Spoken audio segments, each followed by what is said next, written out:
Olá, sejam todos bem-vindos ao canal Império das Artes. Eu sou o professor Raul Castro e hoje estaremos a analisar a obra escolhida por votação. Sim, com 45% dos votos, a obra do mês de Caravaggio foi a obra Cristo na Coluna, mais conhecida como Flagelação de Cristo.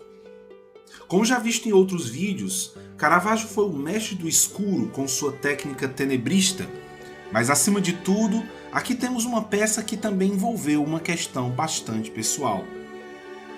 Cristo na Coluna é uma das muitas pinturas de Caravaggio que retratam temas bíblicos, especialmente aqueles que giram em torno de Cristo. Talvez sejam essas questões que ajudaram a impulsionar Caravaggio à fama internacional em um campo traiçoeiro, a pintura. Vivendo em uma época em que o mundo estava explodindo de artistas prolíficos, Caravaggio pode ter achado difícil irromper sem recorrer a temas bíblicos. Nada move as massas mais do que o poder do Evangelho, e Caravaggio o utilizou ao máximo. Curiosamente, a pintura foi comprada pelo museu em 1955 como sendo obra de Mattia Preti. O debate crítico sobre a autenticidade não foi baseado em documentos ou referências em biografias contemporâneas do artista, e para sustentar a autoria da obra, os especialistas baseavam-se na técnica adotada, sem desenho preparatório, mas com vários sinais que sulcam a tela com o cabo da escova. Foi apenas em 1959, com a aplicação por Roberto Longhi, especialista e conhecedor de Caravaggio, do chamado método moreliano, que a autoria da obra foi atribuída ao nosso querido pintor, opinião que desde então ganhou sempre por unanimidade. É possível que a obra tenha sido feita parte da coleção do cardeal Scipione Borghese. O tratamento do tema mais famoso na época da Alta Renascença era a Flagelação de Cristo, que possui dois grandes autores. O primeiro deles era Donato Bramante, que em 1490 criou o Cristo na Coluna. A pintura é de Cristo encostado em uma coluna com água e montanhas ao fundo. Parece que ele tem uma corda amarrada ao pescoço e no braço esquerdo. Essa pintura mostrou o ideal renascentista de realismo, e Caravaggio a usou para fazer assim a pintura realista de Jesus. Mas note que não há personagens, apenas Cristo. Foi aí que em 1516 nasceu outra obra renascentista de igual valor. Foi a obra A Flagelação de Cristo, de Sebastiano del Piombo, que está atualmente na igreja de San Pietro in Montorio, em Roma. A Flagelação de Piombo passou a ser muito imitada por artistas posteriores, mostrando várias figuras idealizadas que se retorcem, posicionando-se em complexos planos. Juntando essas duas imagens como referência, Caravaggio misturou-as com sua genialidade e conseguiu evocar um sentimento de inspiração, mas também de originalidade. Tanto que é a primeira obra a qual vemos um processo mais horizontal do que vertical. Com relação à temática da obra, podemos observar Cristo na coluna representando um retrato poderoso do seu sofrimento antes de levar a cruz e trazer a salvação para a humanidade. Tudo na obra evoca um imenso movimento. Vamos aos personagens. Temos Cristo, que está descentralizado. Seu corpo pende para a esquerda do quadro em um movimento de diagonal, como é sempre a preferência do barroco.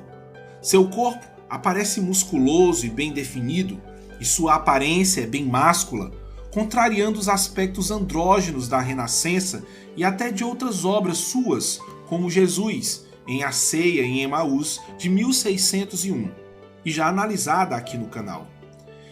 Em relação às cores, um pano vermelho está logo abaixo dele, pois acabou de ser despido, podendo vir também a simbolizar o seu sacrifício, a cor que estará em seu corpo em breve, sendo a mesma disposição de Cristo quando aparecerá para os discípulos posteriormente. Seu rosto expressa uma imensa dor. mas é uma dor tão intensa, ao mesmo tempo subjetiva, como se o olhar de Cristo fosse distante, mas tão próximo de seu propósito. Os dois soldados romanos não estão com as vestes da época. Aqui, o artista optou por vestes comuns, pois as raízes e as afinidades de Caravaggio estão profundamente ligadas ao povo italiano dos becos das cidades. Ele opôs as composições artificiais e a expressão comportada das emoções com o realismo do sentido imediato. Assim, retrata a feiura da obra no rosto daqueles que flagelam Cristo, com rostos e roupas da época, para nos fazer refletir sobre que tipo de comportamento estamos adotando frente à essência do cristianismo e fazer com que reavaliássemos nossas posições em relação a Cristo. Um dos homens tem acabado de amarrar Jesus. Seu músculo do braço é propositadamente despida para exibir a precisão do realismo do artista e como a luz intensifica tal dinamismo. Um outro homem segura um chicote. Sua mão ainda está no ar. Ele irá em breve chicoteá-lo. Sua outra mão, à esquerda, passa por detrás do corpo de Cristo e puxa seu cabelo, mostrando que o movimento de Jesus é motivado pela violência desse homem, desse carrasco e algoz. A única parte reta da obra é a coluna. A coluna tem um propósito estético e simbológico. Estético porque através do único objeto reto, o pintor pode estabelecer os variados parâmetros diagonais para intensificar os movimentos.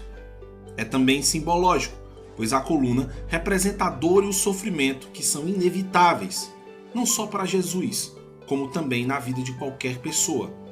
Isso pode ser notado, pois ela tem várias marcas de outras flagelações, evidenciando que Jesus sofreu por nossos sofrimentos e sofrerá para pagar por nossos pecados, sejam eles o mais atroz, sejam eles o do próprio artista.